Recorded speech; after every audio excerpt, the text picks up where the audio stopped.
ಶ್ಲೋಕ ಆಗಿದೆ. 19ನೇ ಶ್ಲೋಕ ಆಗಬೇಕು. ನಾರಾಯಣಂ ನಿಖಿಲ ಪೂರ್ಣ ಗುಣೈಕ ದೇಹಂ ನಿರ್ದೋಷಮಪ್ಪಿತಮಪ್ಪಿಖಿಲೈಸು ವಾಕ್ಯೈಃ ಅಸ್ಯೋದ್ಭವಾದಿದಮಶೇಷ ವಿಶೇಷತೋಪಿ ವಂದ್ಯಂ ಸದಾ ಪ್ರಿಯತಮಂ ಮಮ ಸನ್ನಮಾಮಿ. ಕೃಷ್ಣಾಯ ವಾಸುದೇವಾಯ ಹರಯೇ ಪರಮಾತ್ಮನೇ ಪ್ರಣತಃ ಕ್ಲೇಶನಾಶಾಯ ಗೋವಿಂದಾಯ ನಮೋ ನಮಃ. ಅಭ್ರಮಂ ಭಂಗರಹಿತಂ ಅಜಡಂ ವಿಮಲಂ ಸದಾ ಆನಂದತೀರ್ಥಮತುಳಂ ಭಜೆ ತಾಪತ್ರಯಾಪಹಂ. ಪೃಥ್ವೀಮಂಡಲಮಧ್ಯಸ್ಥಾಃ ಪೂರ್ಣಬೋಧಮತಾನುಗಾಃ ವೈಷ್ಣವಾಃ ವಿಷ್ಣುಹೃದಯಾಃ ತಾನ್ ನಮಸ್ಸೇ ಗುರುನ್ ಮಮ. ತಪಸ್ವಾಧ್ಯಾಯ ಶುಶ್ರೂಷಾ ಕೃಷ್ಣಪೂಜಾ ರಥಂ ಮುನಿಂ ವಿಶ್ವೇಶಂ ಇಷ್ಟದಂ ವಂದೇ ಪರಿವ್ರಾಟ್ ಚಕ್ರವರ್ತಿನಂ. ಶ್ರೀ ಗುರುಭ್ಯೋ ನಮಃ. ಹರಿ ಓಂ.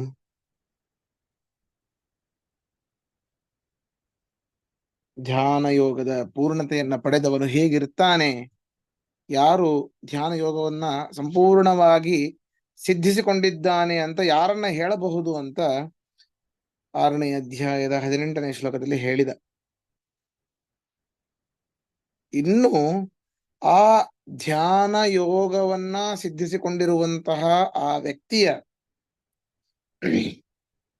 ಮನಸ್ಸು ಹೇಗಿರತ್ತೆ ಅಂತ ಹೇಳ್ತಾ ಇದ್ದಾನೆ. ಒಂದು ದೃಷ್ಟಾಂತವನ್ನಾಗಿ ಕೊಟ್ಟು ಕೃಷ್ಣ ಪರಮಾತ್ಮ ಹೇಳ್ತಾ ಇದ್ದಾನೆ. 19ನೇ ಶ್ಲೋಕ.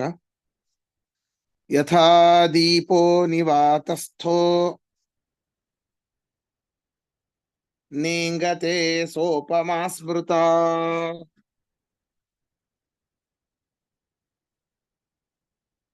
ಯೋಗಿನೋ ಯತ ಚಿತ್ತಸ್ಯ ಯುಂಜತೋ ಯೋಗಮಾತ್ಮನಃ.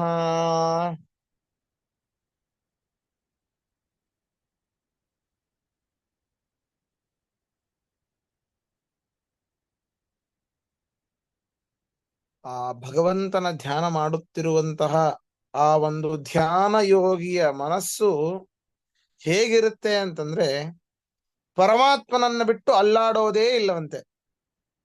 ಹೌದಾ? ಹೇಗೆ ಅಲ್ಲಾಡೋದಿಲ್ಲ? ಯಾವ್ದಾದ್ರು ದೃಷ್ಟಾಂತ ಉಂಟಾ ಅಂತ ಕೇಳಿದ್ರೆ ಕೃಷ್ಣ ಪರಮಾತ್ಮನೇ ಕೊಡ್ತಾ ಇದ್ದಾನೆ.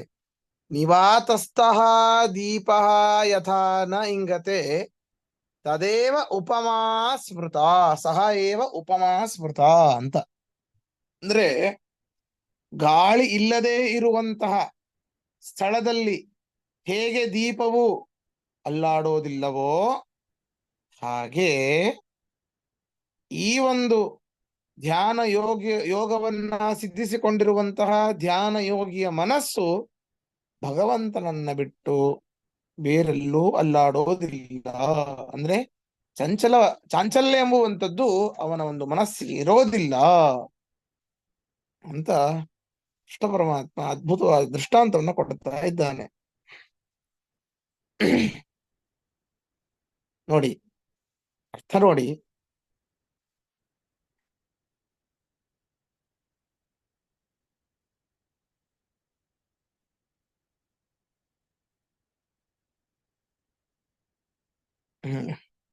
ಯಥಾ ದೀಪ ನಿವಾತಸ್ಥಃ ನಿವಾತಸ್ಥಃ ಗಾಳಿ ಇಲ್ಲದೆ ಇರುವ, ಗಾಳಿ ಇಲ್ಲದ ಪ್ರದೇಶದಲ್ಲಿ ಇರುವ, ಗಾಳಿ ಇಲ್ಲದ ಪ್ರದೇಶದಲ್ಲಿ ಇರುವ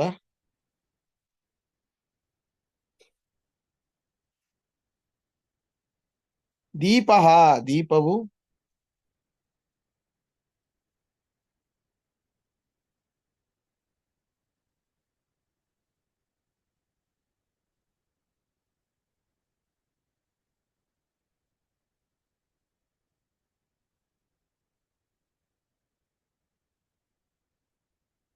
ದೀಪಃ ದೀಪವು ಯಥಾ ಹೇಗೆ, ಯಥಾ ಹೇಗೆ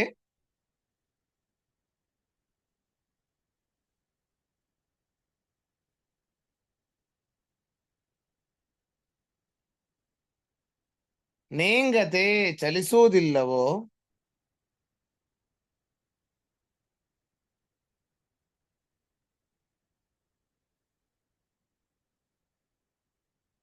ನೇಂಗತೆ ಚಲಿಸುವುದಿಲ್ಲವೋ.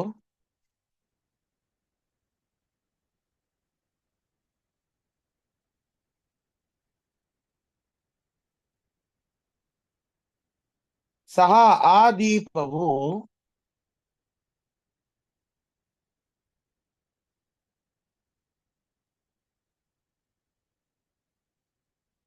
ಉಪಮಾ ಸ್ಮೃತ ದೃಷ್ಟಾಂತವಾಗಿದೆ. ಉಪಮಾ ಸ್ಮೃತ ದೃಷ್ಟಾಂತವಾಗಿದೆ.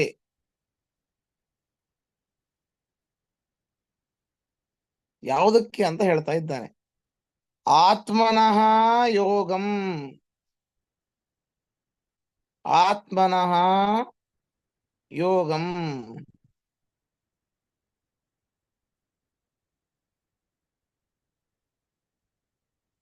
ಭಗವದ್ವಿಷಯಕವಾದ ಧ್ಯಾನವನ್ನು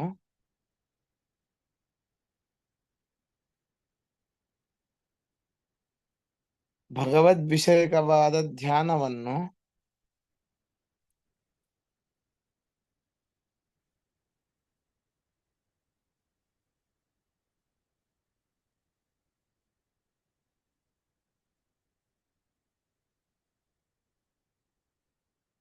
ಭಗವದ್ವಿಷಯಕವಾದ ಧ್ಯಾನವನ್ನು ಯುಂಜತಃ ಮಾಡುತ್ತಿರುವ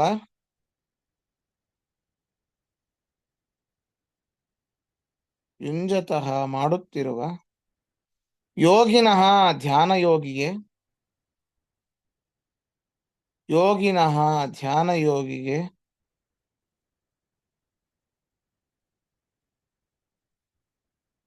ಯತಚಿತ್ತಸ್ಯ ಮನೋನಿಗ್ರಹವುಳ್ಳವನಿಗೆ ಮನೋನಿಗ್ರಹವುಳ್ಳವನಿಗೆ ಆ ಗಾಳಿ ಇಲ್ಲದೆ ಇರುವಂತಹ ಸ್ಥಳದಲ್ಲಿರುವಂತಹ ಚಲಿಸದೇ ಇರುವಂತಹ ದೀಪವು ದೃಷ್ಟಾಂತ ಅಂತರ್ಥ. ಯತಚಿತ್ತಸ್ಯ ಮನೋನಿಗ್ರಹವುಳ್ಳವನಿಗೆ ಇಷ್ಟೇ ಹೇಳ್ತಾನೆ ಕೃಷ್ಣ ಪರಮಾತ್ಮ, ಸಂಪೂರ್ಣವಾಗಿ ಹೇಳೋದಿಲ್ಲ. ಇಂತಹ ಮನೋನಿಗ್ರಹವುಳ್ಳವನಿಗೆ ಧ್ಯಾನ ಯೋಗಿಗೆ ಅವನ ಮನಸ್ಸಿಗೆ ಯಾವ ದೃಷ್ಟಾಂತ ಅಂತಂದ್ರೆ ಗಾಳಿ ಇಲ್ಲದೆ ಇರುವಂತಹ ಸ್ಥಳದಲ್ಲಿರುವ ದೀಪವು ಹೇಗೆ ಚಲಿಸೋದಿಲ್ಲವೋ ಅಂತಹ ದೀಪವೇ ಇವನ ಮನಸ್ಸಿಗೆ ದೃಷ್ಟಾಂತ ಅಂತ. ಪ್ರಶ್ನೆ ಇದ್ರೆ ಕೇಳಿ.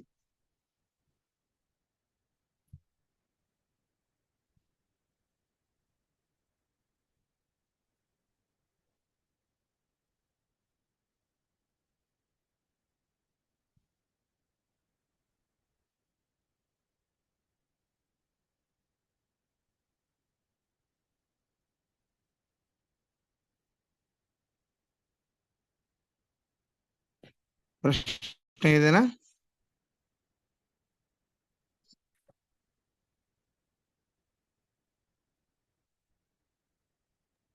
ಇಲ್ಲ.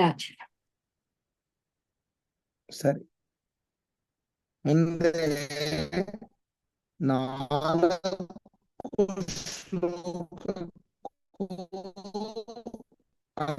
ನಿಮ್ ವಾಯ್ಸ್ ಬ್ರೇಕ್ ಆಗ್ತಾ ಇದೆ ಆಚಾರ್ಯ. ಇಟ್ಟುಕೊಂಡು ಕೃಷ್ಣ ಪರಮಾತ್ಮ ಹೇಳಿದ್ದ ಹೇಳಿದ್ರೆ 4 ಶ್ಲೋಕಕ್ಕೂ ಹೇಳಬೇಕು.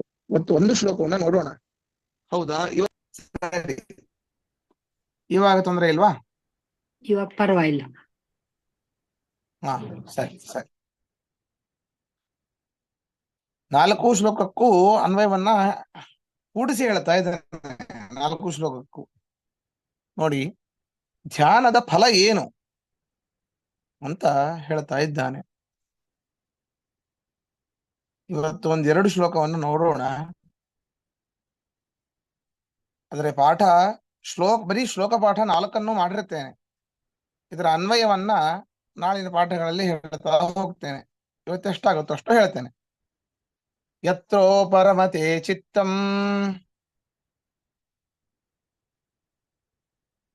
ನಿರುದ್ಧಂ ಯೋಗ ಸೇವಯಾ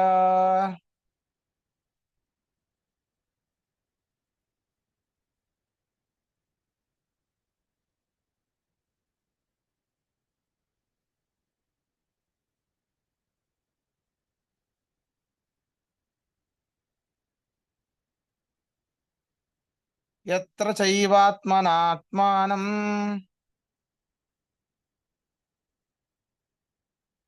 ಪಶ್ಯನ್ನಾತ್ಮನಿ ತುಷ್ಯತಿ.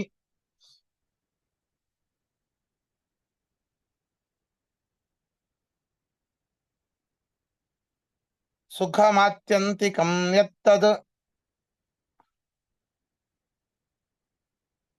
ಬುದ್ಧಿಗ್ರಾಹ್ಯಮತೀಂದ್ರಿಯಂ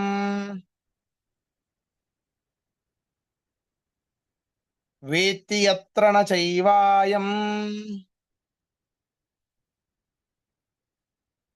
ಸ್ಥಿತಶ್ಚಲತಿ ತತ್ವತಃ.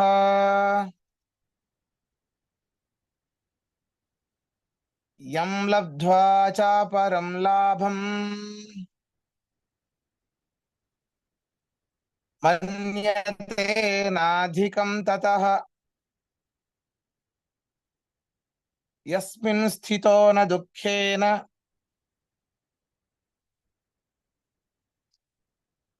ಗುರುಣಾಪಿ ವಿಚಾಲ್ಯತೆ. ತಂ ವಿದ್ಯಾ ದುಃಖ ಸಂಯೋಗ ವಿಯೋಗಂ ಯೋಗ ಸಂಹಿತಂ.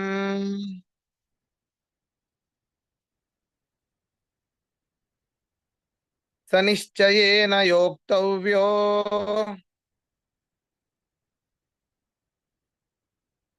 ಯೋಗೋ ನಿರ್ವಿಣ್ಯ ಚೇತಸಾ.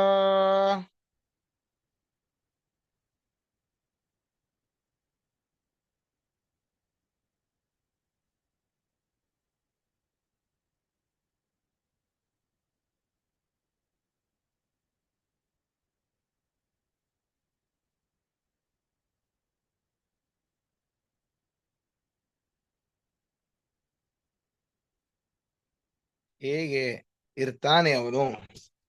ಧ್ಯಾನವನ್ನ ಮಾಡುವಂತವನು, ಧ್ಯಾನದ ಯೋಗವನ್ನ ಸಿದ್ಧಿಸಿಕೊಂಡಿರುವಂತವನು.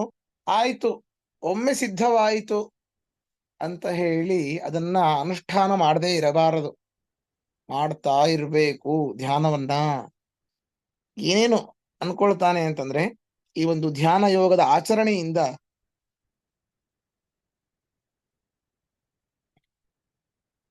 ತನ್ನ ಮನಸ್ಸನ್ನ ನಿಗ್ರಹಿಸಿ ಧ್ಯಾನಾವಸ್ಥೆಯಲ್ಲಿ ಬಾಹ್ಯ ಪದಾರ್ಥಗಳನ್ನು ಬಯಸದೇ ಇರುವಂಥದ್ದು. ವಿಚಾರ ಮಾಡಿ, ನಾವು ಕಣ್ಣು ತೆಗೆದಾಗ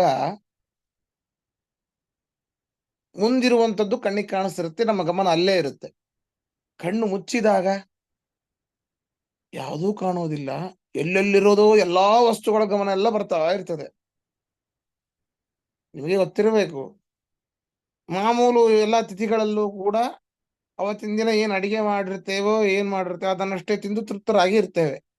ಏಕಾದಶಿ ಉಪವಾಸ, ಆಹಾ, ಎಂತಿಂಥ ಚಾಟ್ಸ್ಗಳು, ಎಂತಿಂಥ ಸ್ವೀಟ್ಸ್ಗಳು ಎಲ್ಲವೂ ನೆನಪಿಗೆ ಬರುತ್ತೆ ಅವತ್ತಿನ ದಿನ. ಬಾಯಲ್ಲಿ ನೀರು ಬೇರೆ, ಅವತ್ತಿನ ದಿನಾನೇ ಬರುತ್ತೆ. ಅನುಭವಕ್ಕೆ ಬಂದಿರಬೇಕು. ಅಂತ ಮಠದಲ್ಲಿ ಕುಂಬಳಕಾಯಿ ಹುಳಿ ಮಾಡಿದ್ರು, ಅದನ್ನ ಏನು ಸಾಧಾರಣ ಕುಂಬಳಕಾಯಿ ಹುಳಿ ಅದು. ಆ ಹೋಳನ್ನ ತಿಂದಿದ್ದು, ಅದನ್ನ ಕಡಿಯನ್ನ ತಿಂದಿದ್ದು ಅವನಿಗೆ ಏಕಾದಶಿ ದಿನ ನೆನಪಿಗೆ ಬರುತ್ತೆ. ಯಾಕೆ? ಅವತ್ತಿನ ದಿನ ಏನೂ ತಿಂದಿರೋದಿಲ್ಲ ಆದ್ರಿಂದ.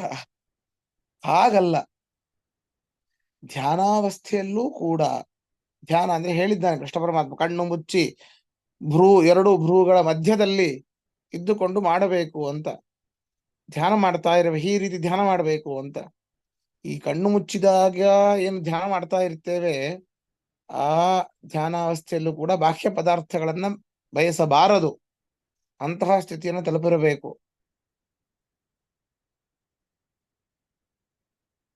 ಯಾವ ಒಂದು ಧ್ಯಾನಾವಸ್ಥೆಯಲ್ಲಿ ತನ್ನ ಮನಸ್ಸಿನಿಂದ ತನ್ನೊಳಗೇನೆ, ತನ್ನ ಹೃದಯ ಗುಹೆಯಲ್ಲಿ ಪರಮಾತ್ಮನನ್ನ ನೋಡುತ್ತಾ ಸಂತೋಷ ಪಡ್ತಾ ಇರ್ತಾನೋ ನೋಡಿ,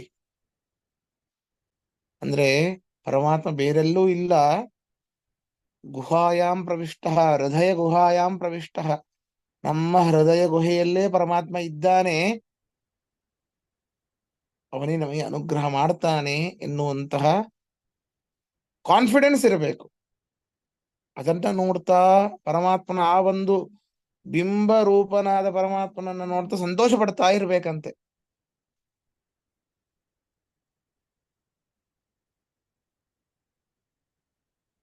ನೋಡಿ, ಯಾವ ಒಂದು ಧ್ಯಾನವನ್ನ ಮಾಡುವುದರಿಂದ ಅನುಭವಕ್ಕೂ ಐಕ್ಯವಾದ, ಅಂದ್ರೆ ಅನುಭವ ಐಕ್ಯವಾದ ಅಂತಂದ್ರೆ, ಈಗ ನಮಗೆ ಒಂದು ವಸ್ತುವಿನಿಂದ ನಮಗೆ ಸಂತೋಷ. ನಾವು ಸ್ವರಮಣ ಅಲ್ಲ, ನಾವು ಸ್ವರಮಣರು ಅಲ್ಲ, ಪರರಮಣರು. ಒಂದು ವಸ್ತುವಿನಿಂದ ನಮಗೆ ಸಂತೋಷ. ಮೊಬೈಲ್ ನೋಡೋದ್ರಿಂದ ಸಂತೋಷ, ಟಿವಿ ನೋಡೋದ್ರಿಂದ ಸಂತೋಷ, ಒಂದು ಗುಲಾಬ್ ಜಾಮೂನ್ ತಿನ್ನೋದ್ರಿಂದ ಬಾಯಿಗೆ ಸಂತೋಷ, ಇಂಪಾದ ಸಂಗೀತವನ್ನು ಕೇಳೋದ್ರಿಂದ ಕಿವಿಗೆ ಸಂತೋಷ. ಮತ್ತೊಂದರ ಅವಲಂಬಿತ, ಮತ್ತೊಂದು ಅನೇಕ ವಸ್ತುಗಳನ್ನ ನಾವು ಅವಲಂಬಿಸಿಕೊಂಡಿದ್ದೇವೆ. ಇದು ಹಾಗಲ್ಲ. ಬಾಹ್ಯೇಂದ್ರಿಯಗಳಿಂದ ಅನುಭವಿಸಲಾಗದ ಮಹದಾನಂದವನ್ನ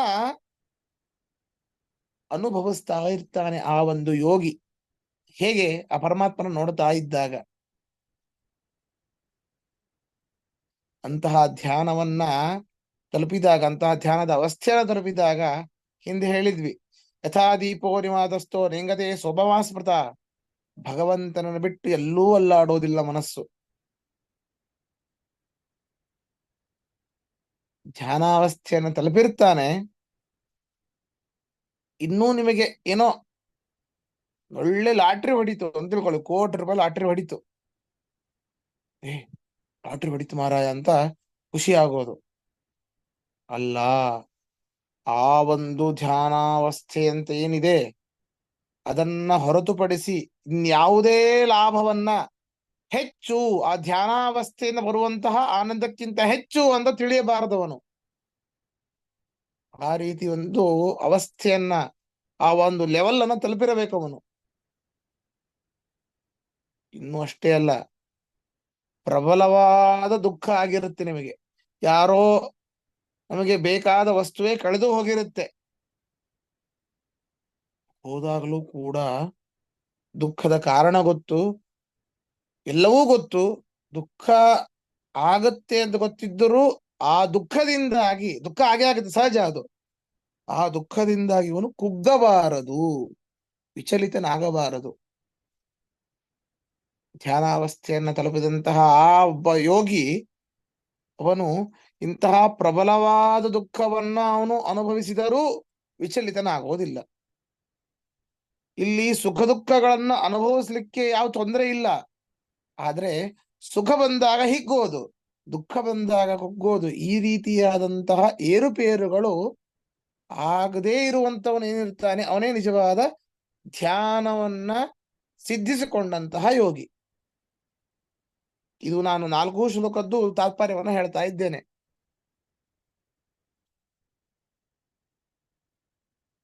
ಅಥವಾ ಅಷ್ಟೇ ಅಲ್ಲ,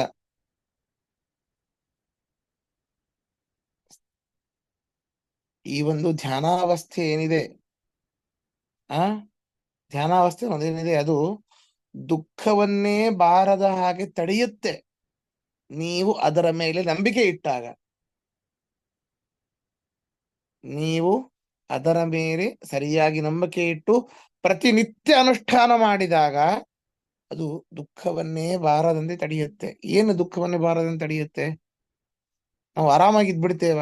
ಅದೇ ಹೇಳಿದ್ನಲ್ಲ, ದುಃಖಗಳು ಆಗೇ ಆಗತ್ತೆ.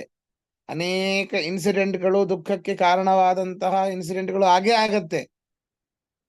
ದುಃಖ ನಮಗೆ ಆದ್ರೂ ಅದರಿಂದ ಆಗುವಂತಹ ವಿಕಾರಗಳು ನಮಗೆ ಆಗುವುದಿಲ್ಲ, ಅದನ್ನ ತಡೆಯುತ್ತೆ ಅಂತ ಅರ್ಥ. ಆದ್ದರಿಂದ ಮೋಕ್ಷವನ್ನ ಬಯಸುವಂತಹ ಜೀವಿಯು, ಅರ್ಥಾತ್ ಮುಮುಕ್ಷು, ಮೋಕ್ಷಯೋಗ್ಯ ಜೀವರು ಅಂತ ಯಾರಿರ್ತಾರೋ ಅವರು ವೈರಾಗ್ಯದಿಂದ ಕೂಡಿದಂತಹ ಮನಸ್ಸಿನಿಂದ ಇಂತಹ ಅತ್ಯಂತ ಉತ್ತಮವಾದ ಧ್ಯಾನವನ್ನ ಅವಶ್ಯವಾಗಿ ಅನುಷ್ಠಾನ ಮಾಡಲೇಬೇಕು. ಇನ್ನು ಅದರ ಫಲ ಹೇಳಿಲ್ಲ, ಇಷ್ಟೆಲ್ಲ ಇದೆಲ್ಲ ಫಲವೇನೇ ಅಲ್ಲ. ಈ ರೀತಿ ಧ್ಯಾನ ಮಾಡೋದ್ರಿಂದ ಮನಸ್ಸು ವಿಚಲಿತವಾಗೋದಿಲ್ಲ. ಬಾಹ್ಯೇಂದ್ರಿಯಗಳಿಂದ ಬರುವಂತಹ ಮಹದಾನಂದವನ್ನ, ಬಾಹ್ಯೇಂದ್ರಿಯಗಳಿಂದ ಅನುಭೂತವಾಗದೇ ಇರುವಂತಹ ಅದ್ಭುತವಾದ ಆನಂದದ ಅನುಭವ ಅವನಿಗೆ ಆಗತ್ತೆ. ಎಂಥದ್ದೇ ಲಾಭ ಬರಲಿ ಅವನು ಹಿಗ್ಗೋದಿಲ್ಲ, ಎಂಥದ್ದೇ ದುಃಖ ಆಗಲಿ ನಷ್ಟ ಆಗಲಿ ಅವನು ಕುಗ್ಗೋದಿಲ್ಲ. ಇವೆಲ್ಲ ಲಾಭವೇ, ಆ ಧ್ಯಾನದ ಲಾಭ. ಆದ್ದರಿಂದ ಮೋಕ್ಷಯೋಗ್ಯನಾದ ಜೀವಿ, ಮೋಕ್ಷವನ್ನ ಬಯಸುವಂತಹ ಜೀವಿ ಯಾರಿದ್ದಾರೋ ಅವರೆಲ್ಲರೂ ಈ ಒಂದು ಅನುಸಂಧಾನವನ್ನ, ಈ ಒಂದು ಧ್ಯಾನವನ್ನ ಅವಶ್ಯವಾಗಿ ಪ್ರತಿನಿತ್ಯ ಮಾಡತಕ್ಕದ್ದು. ನಾವೆಲ್ಲ ಅನ್ಕೊಳ್ಬಹುದು, ಆಚಾರ್ಯ ಈ ಒಂದು ಧ್ಯಾನವನ್ನ ಸನ್ಯಾಸಿಗಳಿಂದ ಮಾತ್ರ ಸಾಧ್ಯ, ಅವರಿಗೆ ಯಾರು ಇಲ್ಲ, ಯಾವ ಹೆಂಡ್ರು ಕಾಟ ಇರೋದಿಲ್ಲ, ಅಥವಾ ಹೆಣ್ಮಕ್ಳನ್ನ ಇಟ್ಕೊಂಡ್ರೆ ಅವರು ಸನ್ಯಾಸಿಗಳಾಗಿರ್ತಾರೆ, ಅವರಿಗೆ ಯಾವ ಗಂಡಂದಿರ ಕಾಟ ಇರೋದಿಲ್ಲ, ಯಾವ ಮಕ್ಕಳ ಕಾಟ ಇರೋದಿಲ್ಲ, ಯಾವ ಪ್ರಾಪರ್ಟಿ ಅಂತ ಕಾಟ ಇರೋದಿಲ್ಲ, ಆರಾಮಾಗಿರ್ತಾರೆ. ಹಾಗಾದ್ರೆ ಅವರೇ ಮೋಕ್ಷಕ್ಕೆ ಹೋಗುವಂತಹ ಯೋಗ್ಯವಾದವರು ಸನ್ಯಾಸಿಗಳೇ ಅಲ್ಲ. ಸನ್ಯಾಸಿಗಳಷ್ಟೇ ಮೋಕ್ಷಕ್ಕೆ ಹೋಗ್ತಾರೆ ಅಲ್ಲ, ಗೃಹಸ್ಥರೂ ಹೋಗ್ತಾರೆ, ಬ್ರಹ್ಮಚಾರಿಗಳು ಹೋಗ್ತಾರೆ. ಬರೀ ಪುರುಷರಷ್ಟೇ ಮೋಕ್ಷಯೋಗ್ಯರು ಅಲ್ಲ, ಸ್ತ್ರೀಯರೂ ಮೋಕ್ಷಯೋಗ್ಯರು, ಪ್ರತಿಯೊಂದು ಪ್ರಾಣಿಗಳೂ ಮೋಕ್ಷಯೋಗ್ಯವೇ. ಆದ್ರೆ ಅದು ಅವರ ಅಂತಿಮ ದೇಹ ಆಗಿರಬೇಕು ಅಷ್ಟೆ. ಮೋಕ್ಷಕ್ಕೆ ಹೋಗುವವರು ಗೃಹಸ್ಥರು ಹೋಗ್ತಾರೆ, ಸನ್ಯಾಸಿಗಳು ಹೋಗ್ತಾರೆ. ಸನ್ಯಾಸಿಗಳಾದವರೆಲ್ಲ ಮೋಕ್ಷಕ್ಕೆ ಹೋಗ್ತಾರೆ ಅಂತಲ್ಲ, ಗೃಹಸ್ಥರಾದವರೆಲ್ಲ ನರಕಕ್ಕೆ ಹೋಗ್ತಾರೆ ಅಂತಲ್ಲ. ಗುರುಗಳು ಒಂದೊಮ್ಮೆ ಹೇಳ್ತಿದ್ರು ಸುಮ್ಮನೆ ತಮಾಷೆಗಾಗಿ. ಒಬ್ಬ ಮಹಾಪಂಡಿತರಿದ್ರು, ಮಹಾಜ್ಞಾನಿ. ಅವರೊಟ್ಟಿಗೊಬ್ಬ ಅಲೌಕಿಕ ಇದ್ದ. ಅವನು ಯಾವ ಪುಣ್ಯ ಪಾಪ ಅವೆಲ್ಲ ಗೊತ್ತೇ ಇಲ್ಲ ಅವನಿಗೆ. ಆದ್ರೆ ಸ್ವಲ್ಪ ಸ್ವರ್ಗ ನರಕವನ್ನು ನಂಬ್ತಾ ಇದ್ದ ಅವನು. ಲೌಕಿಕ, ಅವನಿಗೆ ಫಿಕ್ಸ್ ಇದೆ, ನಾನು ನರಕಕ್ಕೆ ಹೋಗೋದು ಅಂತ. ಅವನಿಗೆ ಫಿಕ್ಸ್ ಆಗಿದೆ, ಸಾಯ್ತಾನೆ, ನರಕಕ್ಕೆ ಹೋಗ್ತಾನೆ. ಹೋದಾಗ ಅಲ್ಲಿ ಆ ಪಂಡಿತರನ್ನ ನೋಡ್ತಾನಂತ, ಅವನು ಪರಿಚಯ ಇರೋ ಒಂದು ಪಂಡಿತರನ್ನ. ಹಾ, ಏನ್ರಿ ನೀವಿಲ್ಲಿದ್ದೀರಿ ನರಕದಲ್ಲಿ? ಅದಕ್ಕೆ ಅವ್ರು ಹೇಳ್ತಾರಂತೆ, ಸುಮ್ನೆ ಕೊಡು ಮಾರಾಯ, ಒಳಗಡೆ ಸ್ವಾಮಿಗಳು ಇದ್ದಾರೆ, ಕೇಳಿಸಿತ್ತವರಿಗೆ ಅಂತ ಹೇಳ್ತಾರಂತೆ. ಅಂದ್ರೆ ಈ ಸ್ವರ್ಗ ನರಕಗಳು ಸನ್ಯಾಸಿಗಳಾದವರೆಲ್ಲ ಮೋಕ್ಷಕ್ಕೆ ಹೋಗ್ತಾರೆ ಅನ್ನೋದು ತಪ್ಪು, ಗೃಹಸ್ಥರಾದವರೆಲ್ಲ ನರಕಕ್ಕೆ ಹೋಗ್ತಾರೆ ಅನ್ನೋದು ತಪ್ಪು ಅಂತ. ಆದ್ದರಿಂದ ಅವರವರ ಕರ್ಮಗಳಿಗೆ ಅನುಸಾರವಾಗಿ, ಅವರವರ ಒಂದು ತಪಶಕ್ತಿಯ ಅನುಸಾರವಾಗಿ, ಕೃಷ್ಣ ಹೇಳಿದಂತ ಇಂತಹ ಧ್ಯಾನದ ಮೂಲಕ ಅವರು ಸಾಧನೆ ಮಾಡಿದ್ರು ಅಂತ ಆದ್ರೆ, ಯಾವುದೇ ವರ್ಣದಲ್ಲಿ ಇರಲಿ, ಯಾವುದೇ ಆಶ್ರಮದಲ್ಲಿ ಇರಲಿ, ಎಂಥವರೇ ಆಗಿರಲಿ, ಅವರು ಮೋಕ್ಷಕ್ಕೆ ಹೋಗ್ತಾರೆ ಅಂತ ಇದರ ತಾತ್ಪರ್ಯ. ಇದರ ಅರ್ಥ ಬಹಳ ದೊಡ್ಡದಿದೆ. ಇದನ್ನ ನಾಳಿನ ಪಾಠದಲ್ಲಿ ನೋಡೋಣ. ಇದರಲ್ಲಿ ಏನಾದ್ರೂ ಪ್ರಶ್ನೆ ಇದ್ರೆ ಕೇಳಿ. ಗುರುಗಳೇ, ಚಿತ್ತ ಮತ್ತೆ ಮನಸ್ಸು ಎರಡು ಸೇಮಾ? ಹೌದು ಹೌದು ಹೌದು ಹೌದು. ಪಂಚತತ್ವದಲ್ಲಿ ಮನಸ್ಸು ಮತ್ತೆ ಚಿತ್ತ ಎರಡು ಬೇರೆ ಬೇರೆ ಅಂತ ಹೇಳ್ತಾರಲ್ವಾ? ಅಲ್ಲ, ಅದು ಬೇರೆ, ಅದು ಬೇರೆ. ಚಿತ್ ಚೇತನ ಅಂತ ಬೇರೆ. ಸರಿ, ಚಿತ್ ಶಬ್ದ ವಾಚ್ಯನವಾಗ ಪರಮಾತ್ಮ ಆತ್ಮ ಅಂತ ಆಗ್ತಾನೆ, ಸರಿನಾ? ಹ್ಮ್. ಸರಿನಾ? ಅದು ಆತ್ಮ ಬೇರೆ.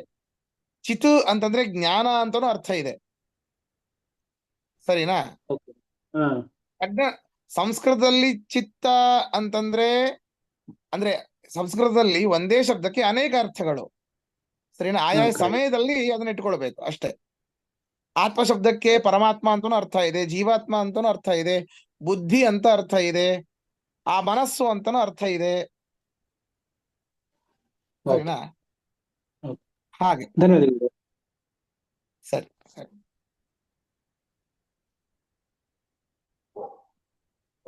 ಸರಿ, ಹಾಗೆ ಇವತ್ತಿನ ಪಾಠ ಮುಗಿಸೋಣ. ನಮಸ್ಕಾರ ಆಚಾರ್ಯ. ನಮಸ್ಕಾರ. ಕೃಷ್ಣ.